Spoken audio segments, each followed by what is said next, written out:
Your film is now ready to be shown.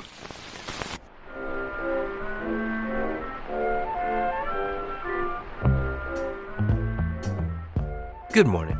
I'm Justin Hendricks, editor of Tech Policy Press, a nonprofit media venture intended to evoke new ideas, debate, and discussion at the intersection of technology and democracy.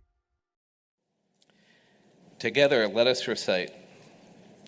In my service as a provider, I vow to respect the dignity and autonomy of my patients, guard their confidentiality, do them no harm, and be their partner in the journey toward health, to represent my field ethically and professionally, to provide high-quality, evidence-based care with empathetic and humanistic intent, to care for patients without bias, including but not limited to age. That was a snippet of 2023 Harvard Medical School graduates reciting their oath upon graduation.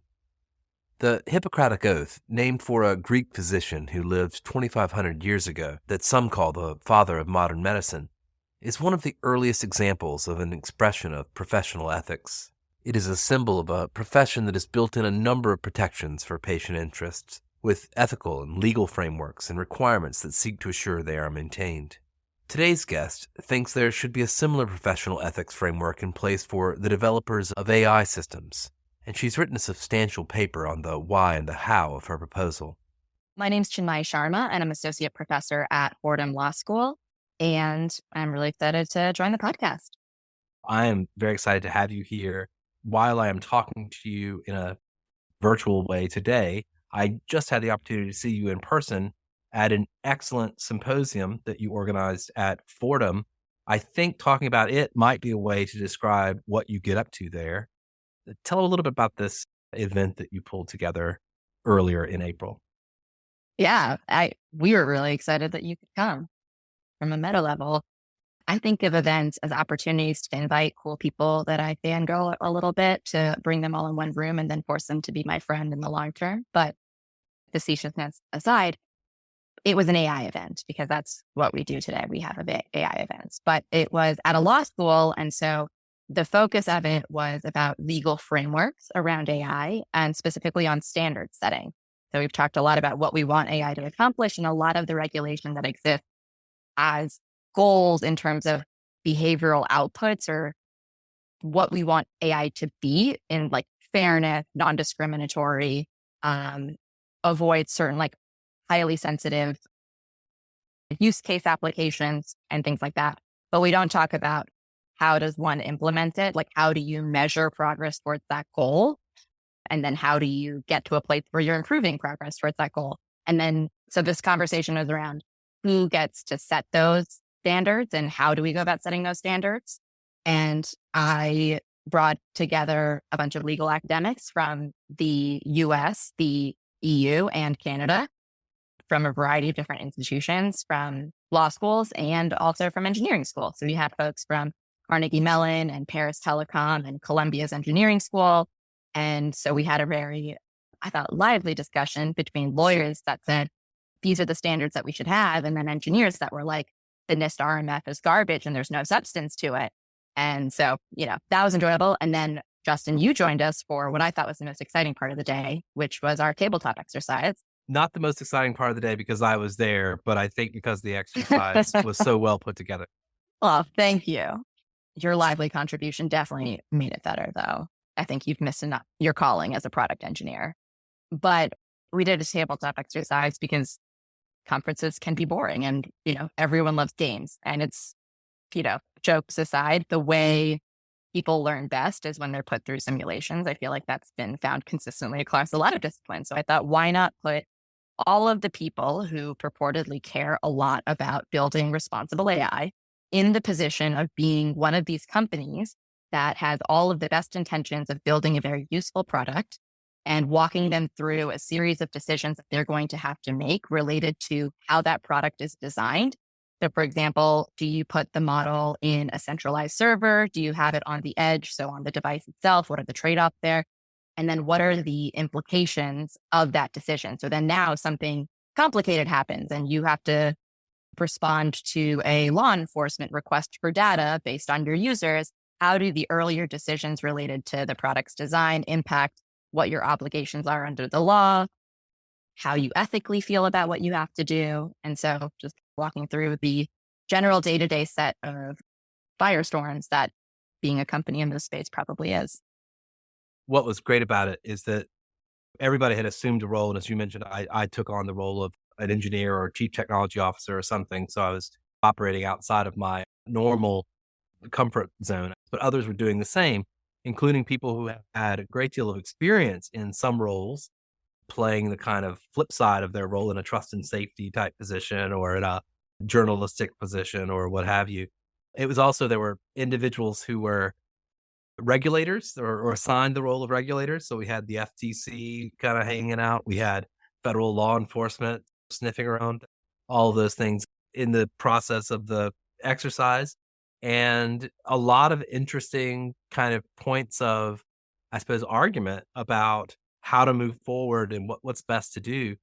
But I appreciated also that you brought in the kind of market pressures, which seem to drive a lot of the decision making ultimately. Yeah. I mean, at the end of the day, and this is a shout out to Stephen Keltz, who's an AI ethics professor at Princeton and has done several of these tabletops in various forms for students in his class and classes across engineering schools and computer science undergraduate programs across the country. But one thing that I love that he does is introduce these market pressures of you might have come collectively to the recommendation that this is how the product should be built. And then the next stage of the tabletop, we say, the board is more concerned about their competitor having released this and they want to keep up with that. And they're concerned about their investors. And so they decided to go the opposite way. And so you not only have to deal with the fact that the market over trumped the maybe ethical and technologically informed decision you made, but also one person at the end of the tabletop brought up how demoralizing it was to have spent all of this time kind of getting to consensus on a decision and then just being told in the next round, everybody ignored what you said, which is the reality of being in one of these companies. You actually are probably going to be demoralized in that way more often than not. So it was fun to watch. Well, an excellent exercise. And I don't know if you'll publish the exercise itself or if folks can have some way to take and use it in some other context, but I would definitely recommend that you do so if you're not planning to. Yeah. And I don't know, maybe an amazing venue like Tech Policy Press will want to share a readout of it. But no, we are hoping to, at the end of each round, we ask teams to just take quick, even as chaotic notes on how the decision-making process went and what they thought about. And hopefully we can synthesize those into some interesting takeaways. And yeah, I think that kind of explaining the background of the scenario, which for those listening, it was an AI personal assistant, which in many times a day, I think about how useful it would be if I didn't have to deal with coordinating two different calendars to find a meeting time, finding a restaurant that's halfway between individuals, connecting various apps. What if my AI personal assistant could update my resume based on the trends that they're seeing on LinkedIn? And then you go through a tabletop where you're actually forced to make those decisions. And then you're like, oh crap, all of these will have bad outcomes. I would hope that we will get the opportunity to run that readout and maybe make it available to folks. I'll just admit to my listeners as well that in playing the role of a CTO, I think of a actually it was a Canadian firm, I suppose, but I was a kind of wannabe Silicon Valley CTO. So I kept thinking to myself, all the decisions you made, you actually made at Burning Man while you were on ayahuasca. Just keep that in mind as you go through it. I try to keep that character going throughout. Yeah, you committed to the character. It was some real method acting. So let's talk about this recent paper, which I think gets into some of the similar kind of landscape of ideas, but I think takes it up a notch away from this types of decisions that may happen in organizations and puts the onus more on people who build AI systems themselves. So got this thing, AI's Hippocratic Oath. When did you get started on this and what was your motivation to start out with it? So it was at a conference that was actually a cybersecurity conference that happened in California, South Toledo in think March 2023. And I was sitting in a closed door discussion talking about trust and safety and the future of trust and safety. And the people in the room were represented major government agencies, had either were at or were formerly at major tech companies. And we're talking about, on one hand, how important trust and safety is, and on the other hand, how impossible it is for regulators to come up with standards that are ubiquitously applicable, are comprehensive, that are not rigid, and that can innovate over time as technology advances. And they kept talking about things like ethics and standards of practice. And I just kept thinking about the approximately 437 members of my family who are physicians that talk about the same thing, that they're held to standards of codes of conduct and standards of practice. And for them, it falls under the big umbrella of malpractice. And there are a lot of criticisms individuals might have about physicians and the healthcare system overall, but I think it is hard to say with a straight face that doctors are not influenced in their day-to-day decisions by the standards of practice that they are held against and the threat of malpractice, which started me thinking, why don't we actually hold AI engineers to the same standard? Why don't we treat AI engineers the way we treat doctors? And the benefits I saw was not actually just to kind of scare AI engineers. It's actually more to just scare the employers of AI engineers into being more cautious. But it was actually, what if AI engineers had the opportunity to get together and develop their own standards of care? And this is something that technologists, I joke and say it's an anarchist world. It's not, it's a libertarian world in that they're like, kind of let me do what I want to do. But we're also talking about an extremely collaborative world of a lot of open sharing of communication and trying to get to consensus, but also breaking out into really valid schools of thought. For example, which Linux instance are you most into? Are you Ubuntu or Debian? And you have these kinds of like cults within the world, but still a community where people contribute to open source projects, where they want to help each other, where you post on Stack Overflow when you have a problem. And so I thought this is a community that's already used to working together to solve problems. So what if we task them with the job of, hey, how do you, in a concrete, implementable, and measurable way, make AI safer and higher quality? And then what if we held them accountable to those standards? So I want to read just one little piece of this from the beginning, which I think kind of gets to the core of what you're proposing here. So you write, the existing scholarship proposes solutions that fall into two categories of interventions: substantive regulation and legal liability. In the absence of ideal market behavior, some call on government to take on the Sisyphean seeming task of regulating AI. But you go on to say that's probably problematic in a lot of different ways. The government may not be up to the task. These approaches, these interventions may be insufficient, you say, on their own to tackle the intractable AI problem. Professionalization is up to the task. So let me ask you this. What do you mean in this context by professionalization? I mean, I think most of my listeners know about the Hippocratic Oath, know about this, language that essentially doctors commit to or are meant to commit to when they take on the practice. But how would that work for engineers in the context we're in?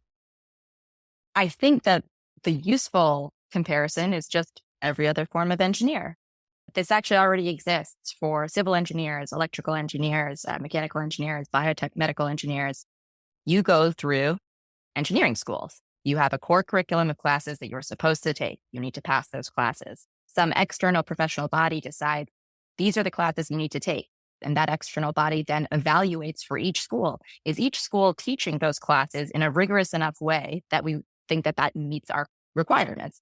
And then you graduate from that school. And then you take your fundamentals of engineering exam. So your first level of licensing. And that exam is designed by somebody in a professional association. And that's supposed to test your knowledge of, hey, before you start building stuff that all of us are going to use, did you really internalize and obtain any knowledge from this educational process that we force you to go through? And then after that, they can get a job. And that's like a certificate they can wave around and they can get hired based on that. And then once they're like, okay, well, I've enjoyed being a line engineer for a while, but I actually want to be the person that can stamp blueprints for approval. I can say, like, actually, this is a product or this is a construction that I think is ready to be built.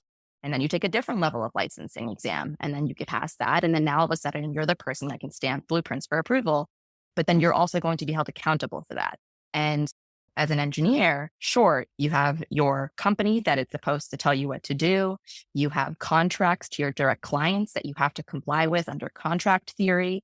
And you have kind of your general world of like products, liability, and negligence. But on top of that, you can be sued for malpractice. And where does this come into play?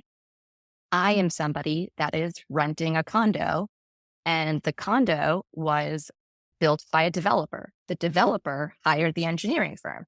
So property developer is the one who's the direct client. They have a contractual relationship with the engineering firm. I don't have a relationship with the engineering firm. Say the engineering firm cut corners. They wanted cheaper materials. They did something else irresponsible. Even though I have no relationship to this engineering firm, but I am living in the building that they were supposed to build, I can sue that firm for malpractice. That's the malpractice advantage, which is an ability for third-party individuals that are impacted by what a professional does to sue. And so what I mean by professionalization is let's take AI engineers and make sure that they have the requisite amount of training that we think that they should get.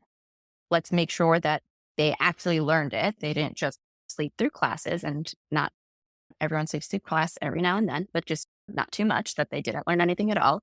And that once they're in the field, if they do something irresponsible, that they are personally held accountable for that decision or that behavior, so that when you do that, like if it's a severe enough or consistent enough issue, you get kicked out of the profession. And we don't want people in the field that are going to consistently make these kinds of irresponsible decisions. And so that's kind of what I mean by professionalization. So we're saying that the harms from AI are caused by irresponsible engineers, first and foremost. I like this idea at first glance, and yet I think to myself, in practice, for the last 30 or 40 years, we've behaved very differently. We've allowed Silicon Valley companies, individual technologists, anybody in the world can get on the internet and start running a massive social engineering experiment with no certification, no control groups, no consideration for a possible impact on individuals or society necessarily, within obviously some bounds that are mostly set by government. But I don't know, this seems so far away from where we're at the moment. How do you propose we get to where you're describing? It's a great question. And my answer is probably unsatisfying, but a slight correction on what you said earlier, because I have been accused of being very finger pointy in my writing, which is totally fair. I am very finger pointy in my writing, but I don't think that AI is harmful only because of irresponsible engineers. I think that some of the errors, some of the technical or ethical errors are made by people who are genuinely irresponsible, but some of them are made by engineers that are just doing what they're told and have no ability to push back. I mean, today, if you're an engineer on a team and you're told a particular feature that you have to build out, you can, and we see plenty of examples of this, of ethical questions that employees have about what their employers are doing, raising complaints about it and bringing that issue to their employer's attention. And then nobody pays attention to that. And they bring it to the public's attention and then they get fired. I think that there are some absolutely well-intentioned, Facebook. totally competent. I mean, what? Facebook. What? Yeah. Mhm. Engineers that could be making harmful things, but not in a way that I think hold them accountable for it. But so how do we get there? My realistic answer, I think we're very far from it. And I think you're totally right. And I think that's because as a industry, tech and now AI more than ever is just the golden child of the market. And we have been so hesitant to impose any meaningful regulation in that field. And while I have hope that the growth of AI is going to mean that we will see more substantive regulation, I mean, I thought the executive order was a huge step in that direction, but still very limited in the scope of its mandates. I have some pessimism of whether we'll see that. if we were to take this seriously and do it, what this would mean is starting today to bring together a cross-disciplinary group of individuals to explore what it would look like to set a licensing board at the federal level, who we would want to be on it, how big we would want it to be, what conditions we would want for those individuals. For example, should it be AI engineers that are not working currently at a company to maintain some sort of kind of independence from market pressures? Do we want ethicists on it? Do we want civil justice individuals on it? Do we want lawyers on it? That kind of an exploration, so to eventually create under law that licensing body. And then that licensing body would have to develop, okay, what is AI? What falls under this? Do linear regressions fall under this? Are we only talking about generative AI? What is the scope of the authority that this licensing body would have? And then once we figure that out, do we have a tiered licensing system where people who just do sexy statistics can get a slightly simpler license, whereas people who are using kind of like generative AI for intelligence community purposes have to get a much more complicated or specialized set of licenses? I don't know, but that would be kind of the questions that we start to ask. And people tell me, like, this isn't going to happen overnight. And I'm like, but also the GDPR didn't happen overnight. We're still figuring out what we mean when we say we need GDPR compliance, right? But yeah, this would absolutely take at a minimum 5 to 10 years to really kind of get its heels in. But we have done it elsewhere. Air pilots and aerospace engineers are federally licensed. Nuclear engineers are federally licensed. Those are relatively new industries, and that happened relatively recently. It's not like, it happens hundreds of years ago. One of the things I like here is that you talk about prioritizing the public interest. You write, ultimately, all the different voices in the AI debate want the same thing: safe and socially beneficial AI. I hope that's true. I'm not entirely sure. However, today's companies aren't incentivized to serve the public interest. Professionalizing AI engineers can overcome this market failure by imposing an affirmative duty on AI engineers to protect society's welfare. How do you think about the relationship between these ideas and the quote unquote market? What are you proposing here? Do you think of it as a market friendly solution? Do you think of it as coming from someplace else? What's the political project here? Great question. Is it a market friendly solution? Kind of. I argue more so than a lot of the other proposals I'm seeing, like licensing companies or licensing products, in that market friendly, I'm saying give every engineer that piece of paper with a stamp of approval on it, that they're not forced to go to the OpenAIs or the Microsofts or the Googles, that they can take that paper and go to a venture capitalist firm and say, I have an idea, and this is evidence that I'm qualified and that I am legally obligated to comply with certain standards. So that'll decrease your liability exposure for investing in me. Whereas if you license companies, every engineer, like the number of people that go into these fields is increasing hundreds fold each year. All of them are going to go to the same 5 companies. And that's what happens when you license companies. And when you license products, we've heard a lot of people talk about, I think that the compliance process for licensing products also means functionally you're going to get the same thing if the same 5 companies are the only ones that can afford to go through that. But then on top of that, when you have a product in front of you that you are evaluating for approval, there's always a bias towards wanting to approve it because you have already seen it.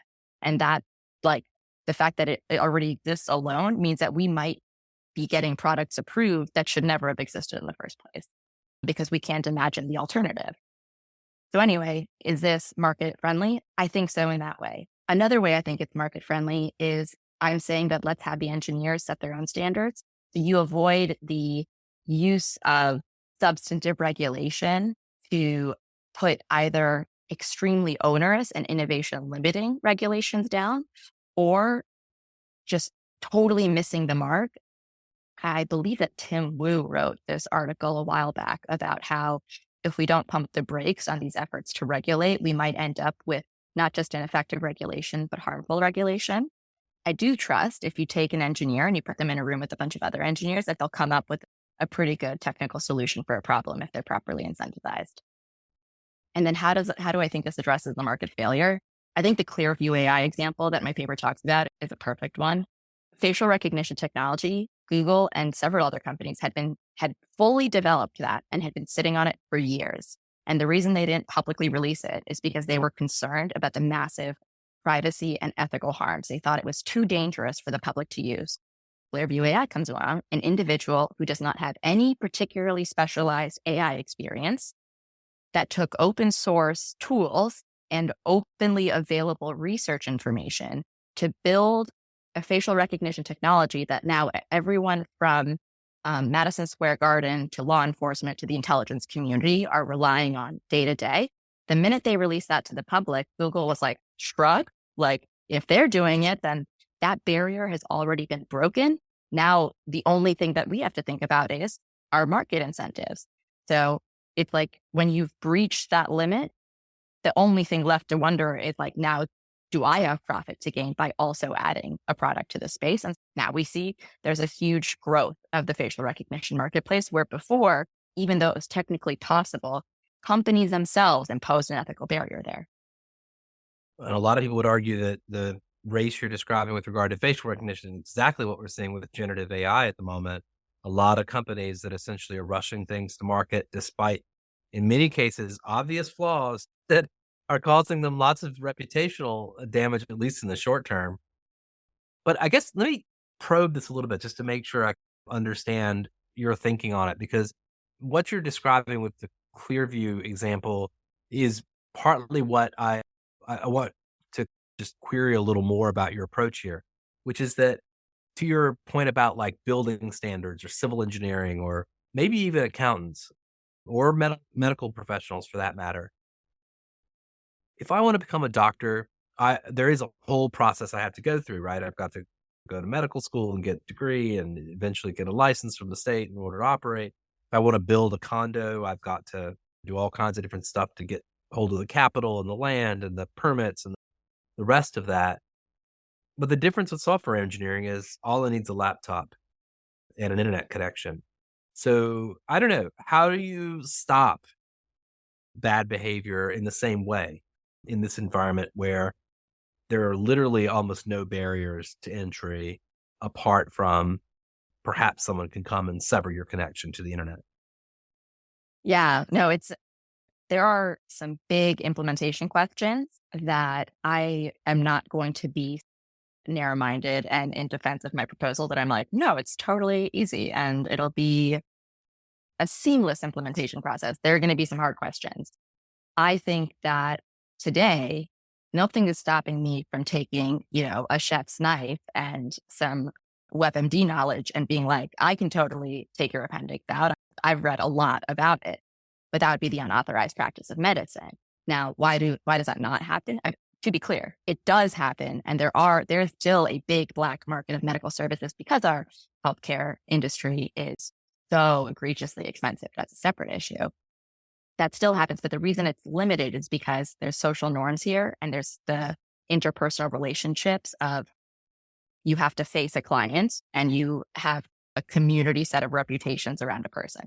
With the internet, that's different. I can sit behind my computer and no one may ever know that I am the individual that released this particularly harmful product into the world.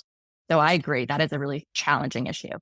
I think that what makes me feel that this is not a totally far-fetched idea is that we have a lot of choke points available to us to use because AI is so resource intensive.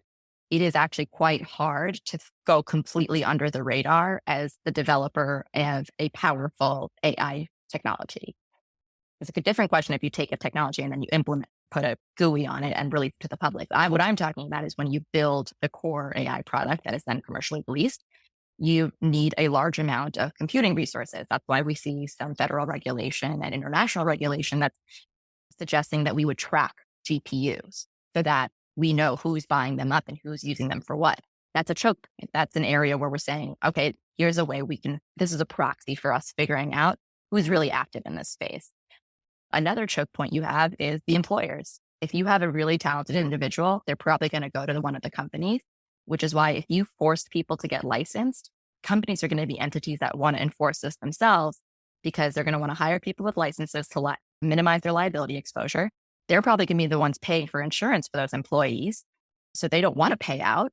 So they are going to also have internal checks to make sure that their employees are not flouting industry standards. So that's like a different choke point. On top of that, you have venture funding. So you're seeing already now with privacy and HIPAA, like there is a risk averseness in the tech funding world that there wasn't, I think, 10 to 15 years ago. So that is another area where you might say, before we consider this merger, before we consider this asset acquisition, I would like to see documentation of your up-to-date licenses and you're in good standing, et cetera, et cetera. And then on top of that, insurance. You might have an insurance regime that crops up around this. And that's going to be a different form of checks to make sure that if I, as a company, want to create a product and I'm worried about lawsuits, I'll probably want to get insurance, and insurance will make sure that I have licenses. Otherwise, they're not going to insure me. What you're describing here in this paper is not something we start tomorrow and then we got this new regime in place. You're talking about a decades-long project, similar to the creation and implementation of accounting standards over a period of decades, as we observe financial crises, as we observe other kind of catalyzing events. We create institutions, we create certifications, and eventually we get to a place where maybe there's fewer Enrons or what have you. But what are the different institutions that you think will be necessary to leverage across that decades-long project to make this happen? We have some professional associations today in the engineering world. Those are definitely institutions you want to involve. The ACM, the Trust and Safety Professionals Association. I'm absolutely not going to remember the full name, but there is a national kind of board of engineering that does the engineering licensing and exam design and things like that for civil, electrical, like other kinds of engineers.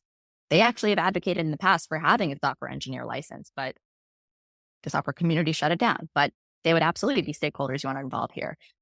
NIST can absolutely be useful. I think that NIST is best used when it's used to do in-depth, high-level research about an industry, about an area generally, not when it does very, very, very narrow technical standards, at least in, I think, the AI or software space. I think the criticism that NIST is getting for the RMF is, I mean, what else is it going to do? How do you come up with a risk management framework for all of AI everywhere? That's basically, they got the common denominator of general ideas. But anyway, so I think NIST could be a great partner there. I think you would need a federal licensing body. And so that would be something that needs to be created under statute. So you would need to get Congress on board.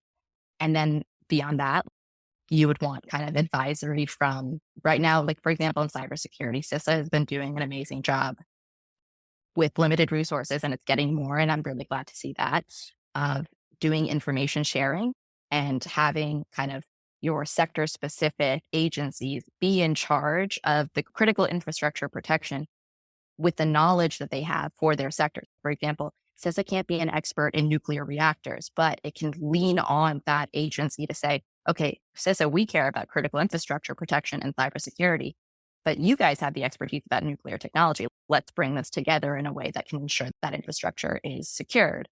Similarly, we should be using the agencies that exist in different sectors as a part of this process. For example, you'd absolutely want the FDA to be involved for medical device AI. And so I think that those are kind of just rattling off my head. And then also, you'd want to talk about international harmonization.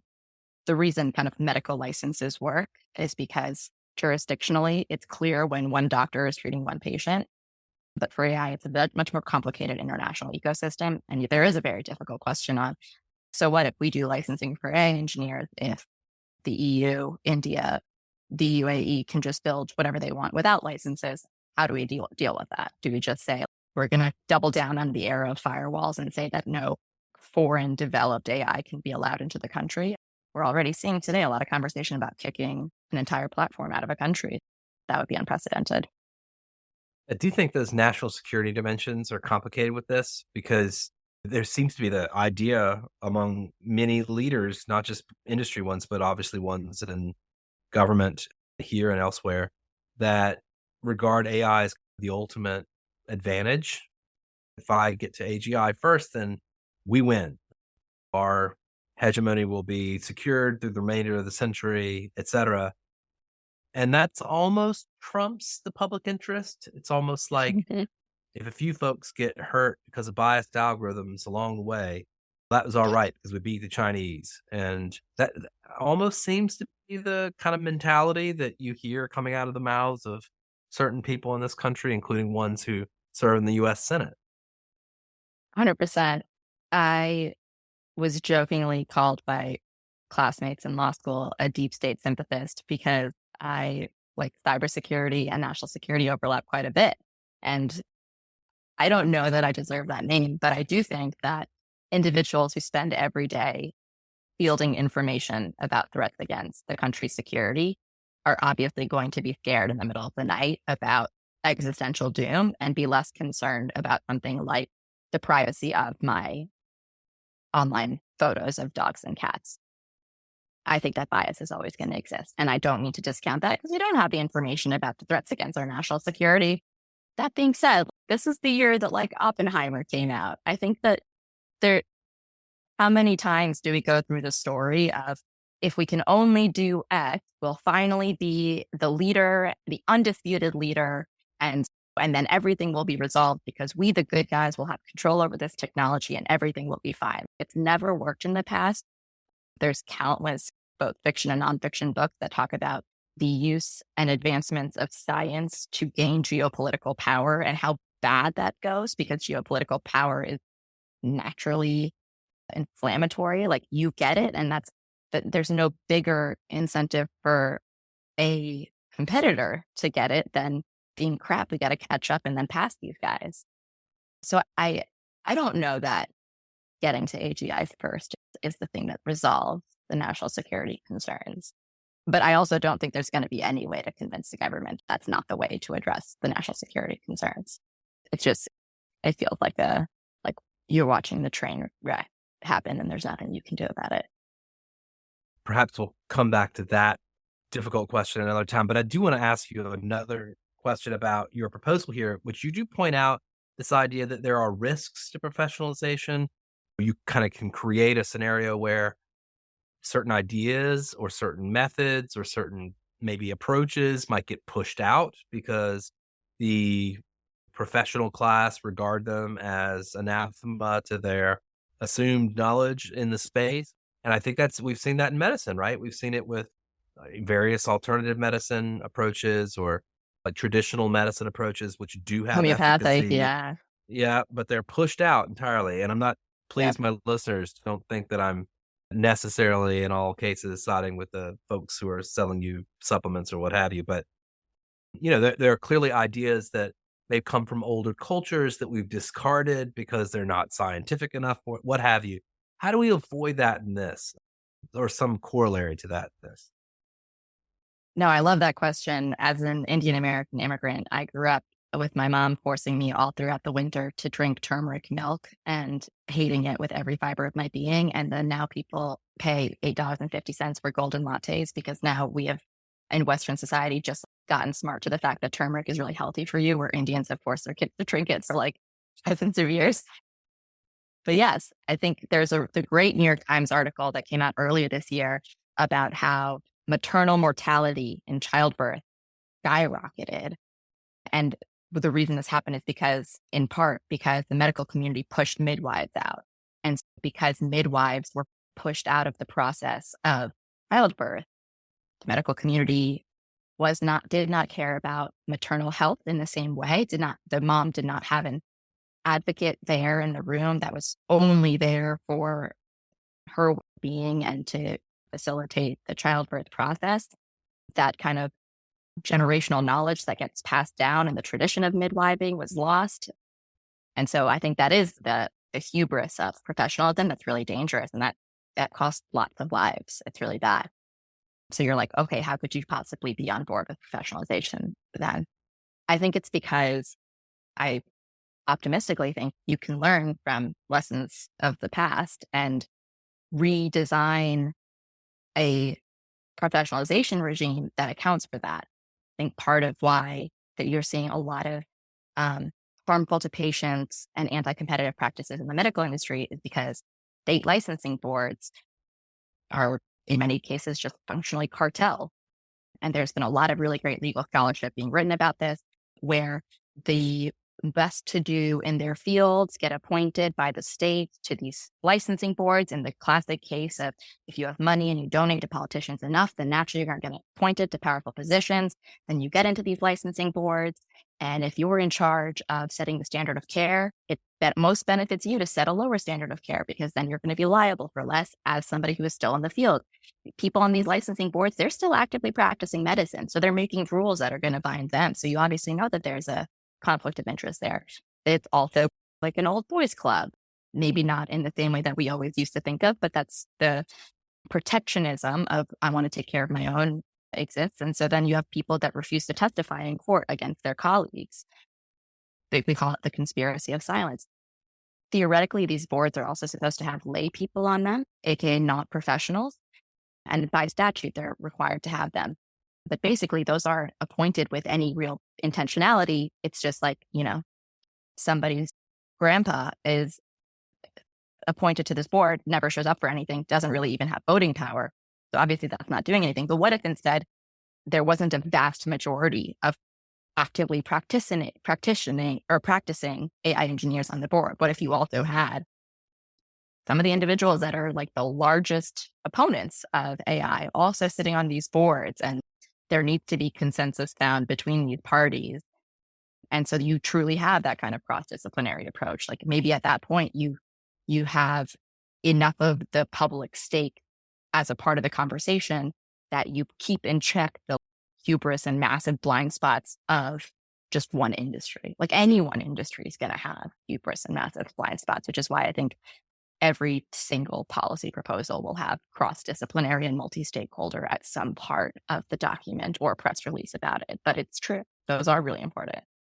I want to ask you maybe a last question about, are there other frameworks that you considered in this as well? One that's been suggested to me over the years that might also do some of the things that you're trying to accomplish here is the kind of ethical principles for protection of human subjects research, the ethical principles that came out of the Belmont report, these ideas around beneficence and the boundaries between practice and research and other kind of ideas around justice and how to do that with human subjects. Are there other frameworks that you think could be useful here? Yeah, just to shout out a former student who is awesome. Amy Nishimura wrote an article about whether or not human subject review regulation should apply to the US government, or specifically the military, using deep fake generation technology, and whether the fact that those are trained on photos of real individuals and voices of real individuals requires them to go through human subject review. It's published on Lawfare. Check out the article. It's awesome. But I think that what I'm advocating for is totally compatible with tort litigation and substantive regulations. If we want an omnibus federal AI Act, I think that we should be very thoughtful about it. But I'm not saying that that's incompatible with professionalization. We have lots of federal statutes that govern what doctors can and cannot do. For example, we have a federal statute that says if I patent a life-saving surgical technique, I cannot enforce that patent against other doctors. You have to allow other doctors and hospitals to use that surgery. You can't make money off of it. And that's huge. That was an amazing thing for the medical field.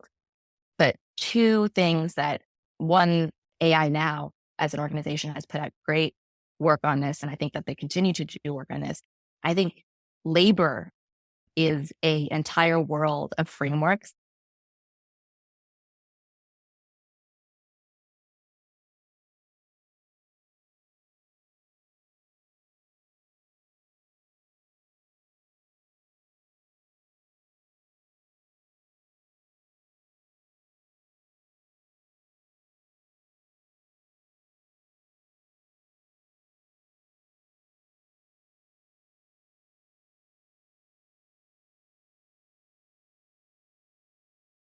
that would be really powerful here.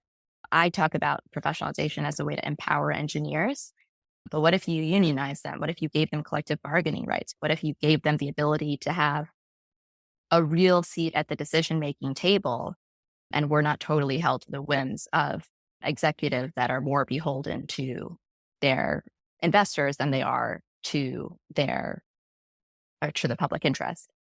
So I think labor is absolutely something to explore here. And another area is, I write about this in the cybersecurity context, but products liability. What I'm talking about is from day one, before we even started building the project, or long after we built the product and we're maintaining the product, there's a lot of engineer practices that could be irresponsible, but are very hard to litigate in tort law. And so that's where I think professionalization could be really useful. Be really thoughtful about how you curate training data. Be sure you document your practices and don't just bullshit your documentation. But you still, I think products liability has a big role to play here. These AI tools are products and we should hold them accountable for defects that ultimately cause harm. So I think that's another area that we should really think through how we want products liability to apply to these technologies. This paper concludes by suggesting that professionalization would divorce the interests of individual engineers from the corporate incentives driving our current AI race to the bottom and imbue them with social responsibility. A worthy goal, and I would commend my listeners to go and check this paper out. It's called AI's Hippocratic Oath. Chinmayi Sharma, thank you so much for speaking to me. Thank you for having me. This was really fun.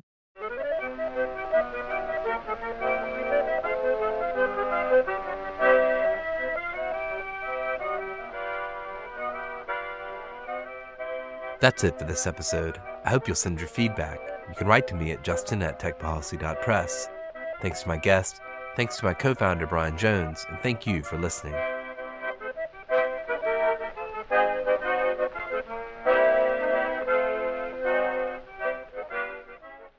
Tech Policy Press.